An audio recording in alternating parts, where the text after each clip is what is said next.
Welcome back to my channel smile with Swagata. তো আজকে যেখানে তোমাদের নিয়ে যাচ্ছি সেই জায়গার সম্পর্কে অনেকেই পরিচিত নয়। তো আমরা বেরিয়ে পড়েছি, তো চলো যাওয়া যাক আদ্যাপীঠে। তো এটা হলো ব্যারাকপুর চিড়িয়া মোড়, যেখান থেকে তোমরা দক্ষিণেশ্বর যাবার জন্য বাস পেয়ে যাবে। ফার্স্টলি আমরা দক্ষিণেশ্বরেই নামবো। তো বাসে আমরা উঠে পড়েছি। বাস দেখতে পাচ্ছ পুরোই ফাঁকা ছিল। তোমরা চাইলে ট্রেনে করেও যেতে পারো, যার জন্য তোমাদের আগে দক্ষিণেশ্বর যেতে হবে। আমার যাওয়া ব্যারাকপুর থেকে বাসে করেই সুবিধা ছিল, তাই আমরা বাসে করেই চলে গিয়েছিলাম প্রথমে দক্ষিণেশ্বর। তো কাছাকাছি পৌঁছে গিয়েছি। তো আমরা নেমে গিয়েছি দক্ষিণেশ্বরের এই মোড়টাতে, যেখান থেকে আর একটু এগিয়ে গিয়েই আমরা অটো ধরবো বা টোটোও তোমরা পেয়ে যাবে। এই হলো সেই জায়গা, সেখান থেকে তোমরা অটো করে বা টোটো করে চলে যেতে পারবে। তো আমরা গিয়েছিলাম টোটো করে, যেখান থেকে তোমরা রিজার্ভেও পাবে আবার এমনিও যেতে পারবে। তো আমরা পৌঁছে গিয়েছি, বেশিক্ষণ সময় লাগবে না। হাতে ধরে 10-15 মিনিটের মধ্যেই আমরা পৌঁছে গিয়েছিলাম আদ্যাপীঠে। এটা হলো তার এন্ট্রি গেট। আর তোমরা ওখানেই পুজোর জিনিসও পেয়ে যাবে।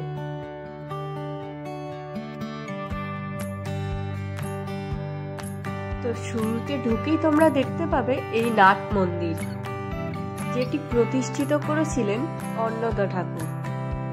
তো মন্দিরের ইতিহাস ঘাটলে আমরা দেখতে পাই 20 শতকে প্রথম ভাগে মা কালী ও শ্রীরামকৃষ্ণ দেবের পরম ভক্ত অন্নদাচরণ ভট্টাচার্য ঠাকুর রামকৃষ্ণ দেবের স্বপ্নাদেশে ভর করে ইডেন উদ্যানের এক জলাশয়ের তলদেশে খুঁজে পান এই আদ্যা মায়ের মন্দির।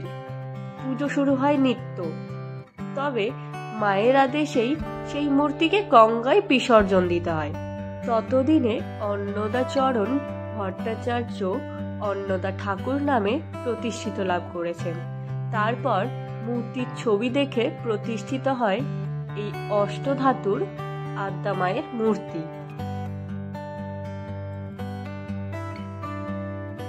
আর ঢুকেই বাঁ দিকে তোমরা দেখতে পাবে আদি মায়ের মন্দির, যেখানে শ্রী রামকৃষ্ণদেব, আদ্যা মা আর রাধা কৃষ্ণের অভিনব 3 মূর্তির ছবি পুজো করা হয়।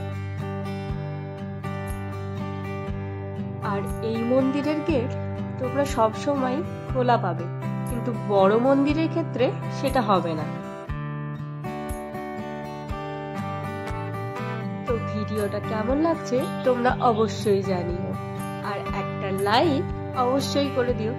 ভিডিও ভালো লাগলে চ্যানেলটিকে সাবস্ক্রাইবও করে দিও।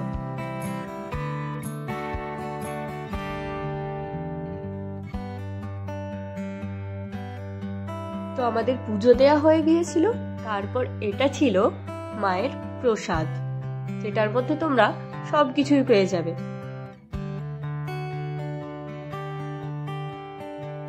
সবাই দক্ষিণেশ্বরে তো এসে থাকবে, তবে আদ্যাপীঠে এসে এই মন্দিরে কিছুক্ষণ সময় কাটানোর অভিজ্ঞতা আমার এই প্রথমবার।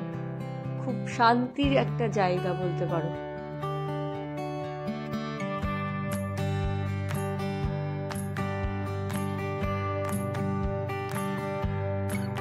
আর এটা হলো বড় মন্দির, যেটি শ্বেত পাথর দিয়ে তৈরি ছিল। সব সময় গেট খোলা থাকে না। ভোরে মঙ্গল আরতি, বেলায় ভোগ আরতি আর সন্ধ্যার সময় সন্ধ্যা আরতির জন্যই খোলা হয়। আর বিশেষ বিশেষ তিথিতে তার গেট তোমরা খোলা পাবে।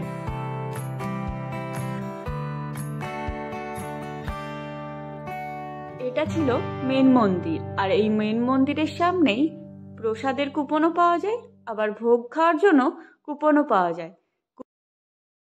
তো ভোগের জন্য মাথা পিছু 60 টাকা করে লাগে। আর এখানে ছিল খাওয়ার লাইন, যেখানে ছেলেদের একদিকে আর মেয়েদের আলাদা করেই ঢোকায়, কিন্তু ভেতরে গিয়ে তোমরা একসাথে বসে নিতেই পারবে। চলো তাহলে লাইনে দাঁড়ানো যাক। যদিও খুব একটা বেশি সময় অপেক্ষা করতে হয়নি, কারণ খুব তাড়াতাড়ি শুরু হয়ে যায়। আর এটা হলো ভোগের টিকিট, যেটার প্রাইস তোমাদের আগেই বললাম 60 টাকা করে। তো ভেতরে আমরা ঢুকে পড়েছি। এত বড় জায়গা তোমরা দেখতেই পাচ্ছ।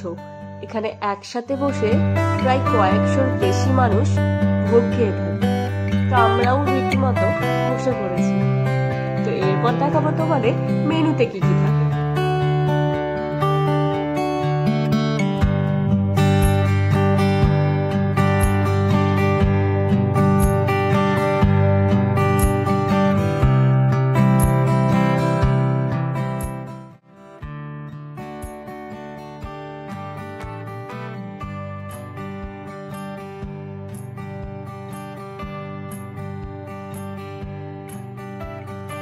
তো খাওয়া স্টার্ট হচ্ছিল পোলাও দিয়ে, তারপরে দিচ্ছিল বেগুনি, কিন্তু পরে বুঝতে পারি ওটা বেগুনি ছিল না, ভেতরে ছিল পুরোটাই কুমড়ো।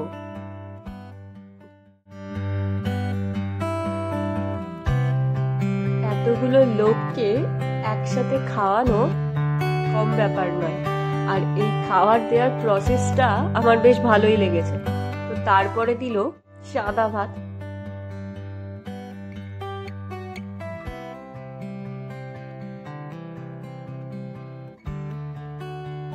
এরপরে মিক্সড একটা সবজি ছিল, যেখানে বেশিরভাগ আলু আর মটরই ছিল, এর বেশি কিছু খুঁজে পাইনি। তো তারপর চলে এসেছিল খিচুড়ি। এই খিচুড়ি ভোগটা আমার তো বেশ ভালো লেগেছে।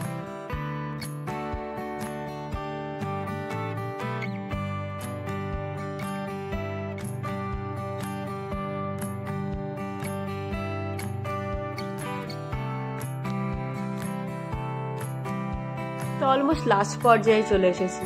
লাস্টে দেওয়া শুরু হলো পায়েস, যেটা আমার খুব ফেভারিট জিনিস।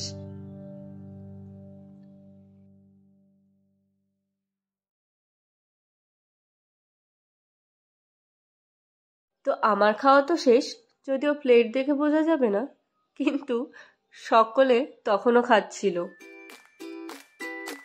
আর এত লোকের ভিড় তোমরা দেখতেই পাচ্ছ। আর ওই যে অপোজিটে আমার বাবা বসেছিল। তো চলো আজকের ভিডিওটা এখানেই শেষ করছি।